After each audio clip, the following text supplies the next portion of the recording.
Raka 4 unazibadili, unazivunja, zinakuwa 2 za dhuhuri na alasiri ndani ya wakati wake, kama alivyofanya Bwana Mtume mtukufu wa daraja. Kwa ajili hiyo basi tunaendelea kuswali hivi mpaka tutakapoondoka Mina, kwa maana kwamba leo na kesho tukirudi tena hapa ya kesho kutwa na kuendelea mpaka zile ayamu tashrii, aina ya sala itakuwa mfumo huu mpaka tuondoke Mina. Lakini pia ndani ya sala kuna ibada kubwa iliyoamrishwa itekelezwe baada ya kila ibada kubwa. Ukipeleleza baada ya kila ibada kubwa kuna dhikri. Mwenyezi Mungu alipotuambia ya ayyuhalladhina amanu idha nudiya lis-salati min yawmil jumu'a fas'au ila dhikrillahi wa dharul bay'a dhalikum khairul lakum, mpaka mwisho akasema fa idha qudiyatis salatu fantashiru fil ard wabtaghu min fadlillah wadhkurullaha kathira. Ukimaliza kuswali dhikri, na ndio maana katika sunna vile vile astaghfirullah, subhanallah, Allahu akbar, ibada yoyote kubwa mwisho wake unaleta dhikri. Na hii ibada ya hija Mwenyezi Mungu anatuambia fa idha qadaytum manasikakum fadhkurullaha kadhikrikum abaakum, mpaka mwisho wa aya. Mkimaliza ibada yenu ya hija mtajeni Mwenyezi Mungu sana. Katika aya nyingine fa idha afadtum min arafatin fadhkurullaha inda al-mash'ari al-haram, dhikri kwenda mbele. Kwa hiyo hii kazi inayotuweka hapa na pengine ni dhikri tu. Unajua man jahila shay'an ada, wanasema Waarabu, mtu akiwa mjinga wa kitu basi huwa anakipiga paka vita pia. Usiyemjua huwezi kumthamini. Kwa hiyo unapoelezwa yule ni nani, ile thamani yake ukaijua, ndipo unapomthamini yule mtu. Lakini unaweza ukampita hapa kwa sababu humjui, ukamtukana, ukamdharau, ukamdhalilisha. Inawezekana tupo Mina lakini hatuijui Mina ni nini. Kwa miongoni mwa mambo muhimu ambayo umetutajia, yote ni muhimu, lakini kumbe hapa ndipo palipozaa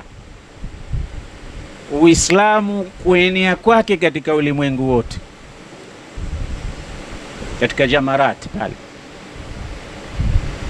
Mwalimu wa kwanza au balozi wa kwanza kama muarikhina wanavyomuita, amemtaja hapa, akapelekwa zake Madina. Nani?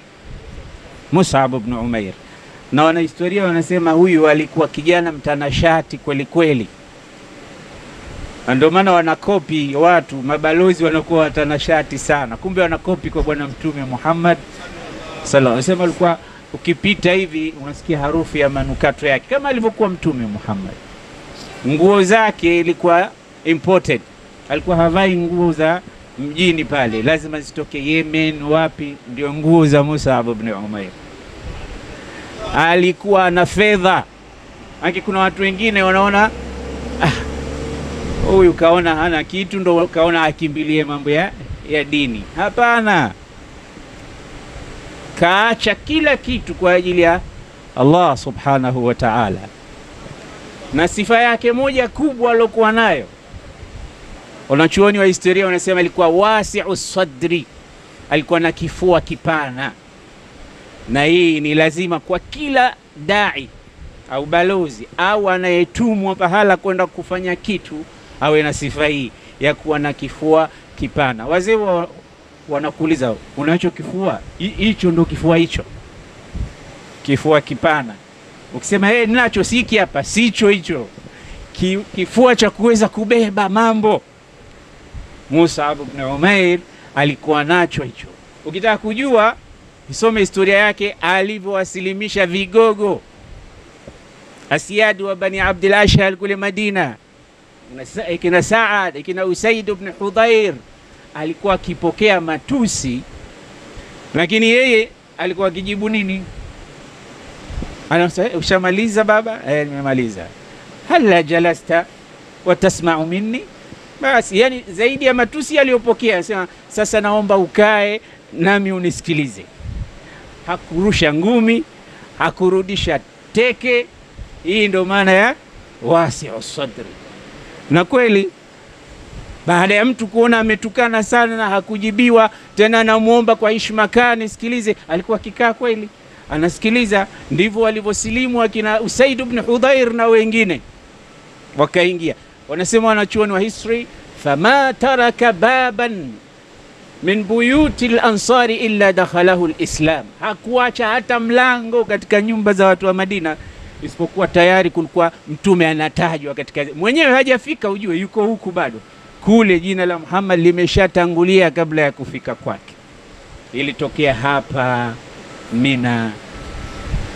Sheikh najua ameacha mengi sana, ametuwekea akiba, lakini ilikuwa ni desturi ya watawala wote wa Kiislamu waliokuja, au dola zote za Kiislamu, kuanzia daula Abbasiya kama alivyoitaja mpaka dola ya mwisho kudondoka, Daulatul Uthmaniya.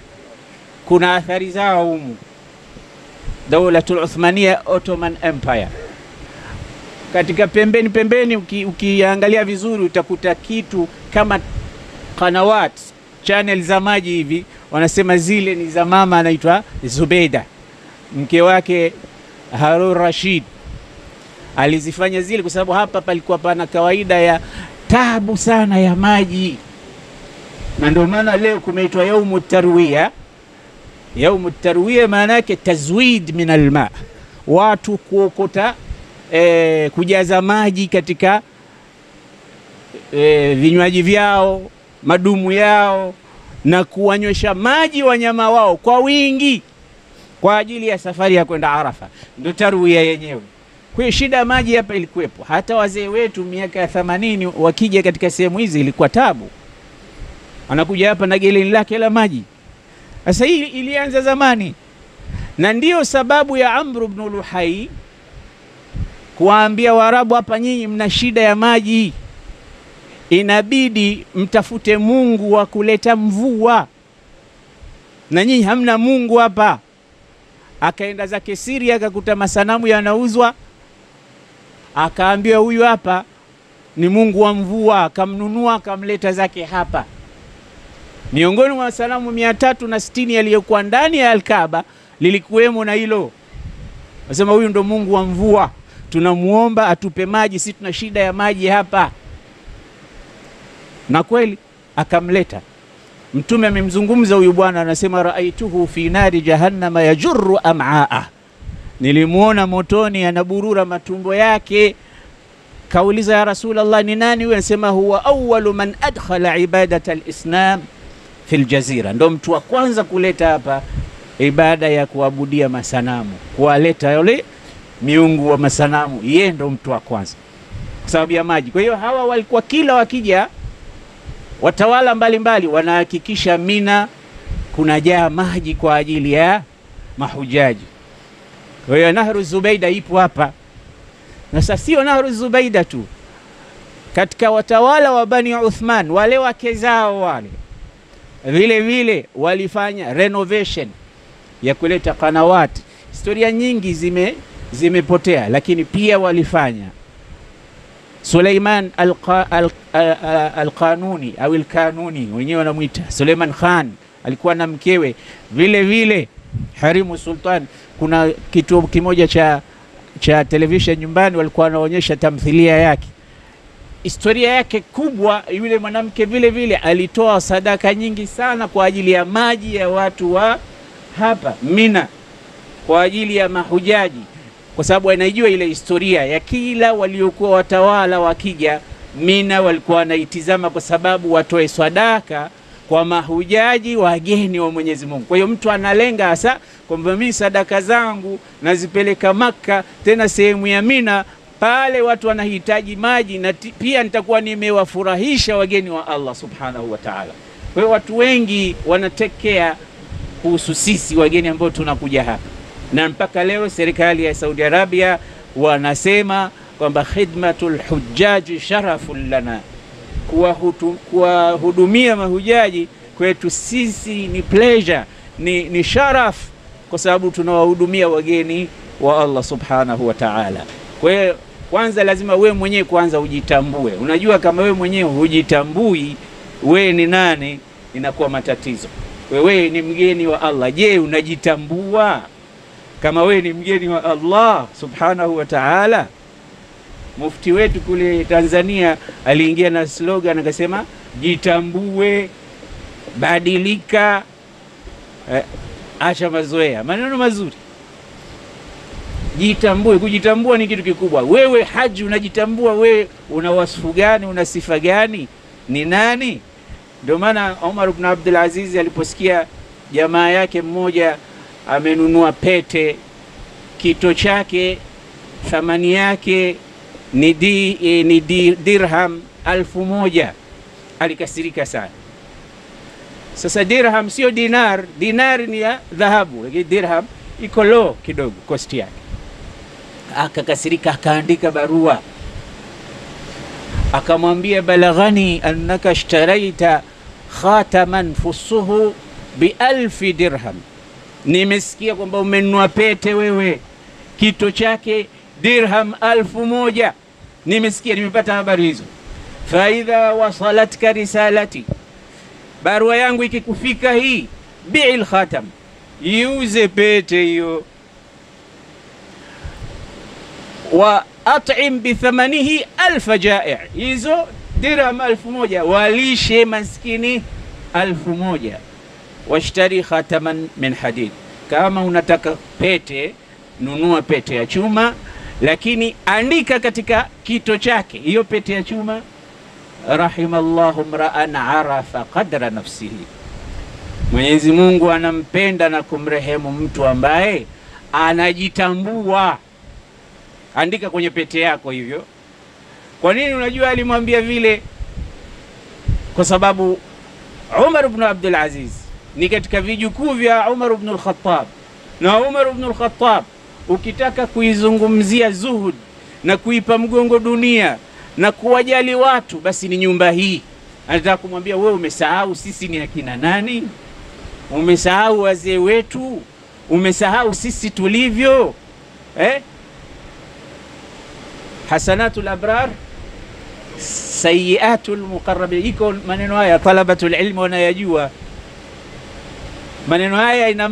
Ndio anachotaka kumweleza kwamba hii inawezekana ikawa ni halali, lakini kwetu sisi hii ni kama haramu.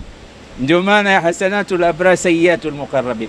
Uza pete hiyo, nunua pete ya chuma kama unapenda kuvaa pete sasa, alafu andika rahimallahu rajulan arafa qadra nafsi, alafu walishe maskini 1000 kwa pesa zako hizo. Huyo ni Umar ibn Abdul Aziz, kijukuu cha Umar ibn al-Khattab. Ukitaka kuijua historia ya uadilifu wao, yasome tu maneno ya Hafidh Ibrahim madogo, lakini yanaeleza historia ya hawa wote yote.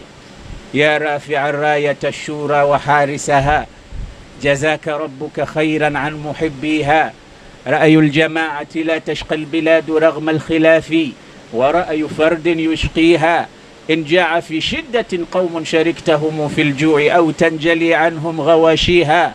جوع الخليفة والدنيا بقبضته في الزهد منزلة سبحان موليها، فمن يباري أبا حفص وسيرته أو من يحاول للفاروق تشبيها.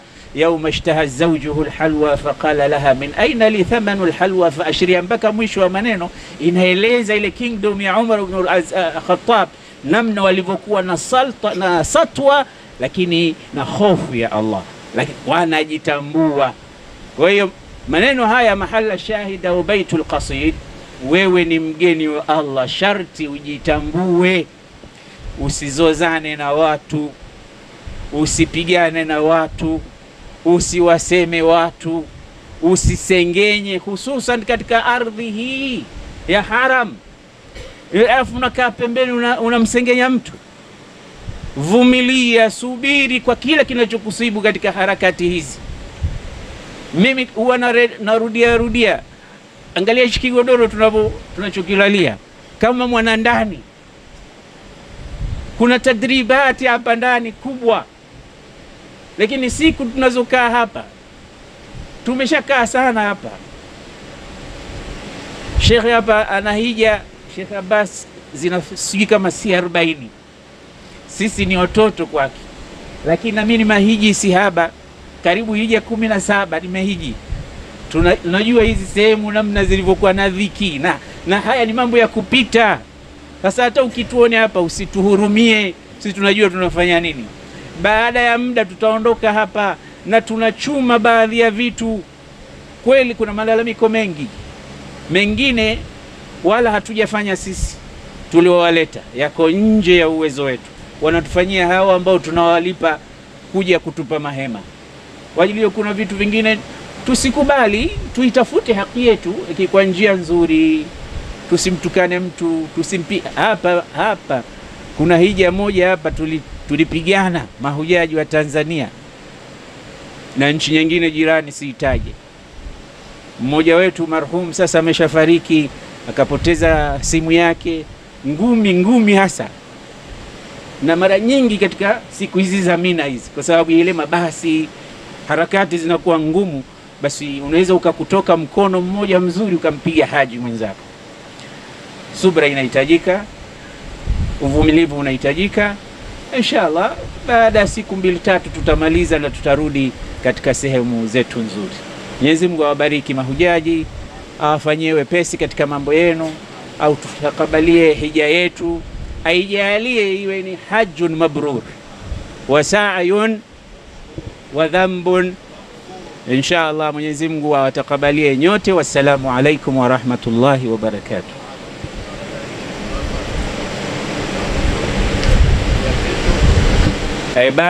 Baada ya isha inshallah tutatoa mukhtasari kuhusu habari ya kesho, siku kubwa hiyo kama tulivyoambiwa. Kwa hiyo innal adhaima kufuha aludhamau, mambo makubwa yanataka maandalizi makubwa. Kwa hiyo tutaambizana mawili matatu nini cha kufanya kwa ajili ya siku ya Arafa ambayo ni kesho. Shukran jazilan. Labbaik Allah شريك لك لبيك إن الحمد والنعمة لك والملك لا شريك لك لبيك اللهم لبيك لبيك لا شريك لك لبيك إن الحمد والنعمة لك والملك لا شريك لك لبيك اللهم لبيك لبيك لا شريك لك لبيك إن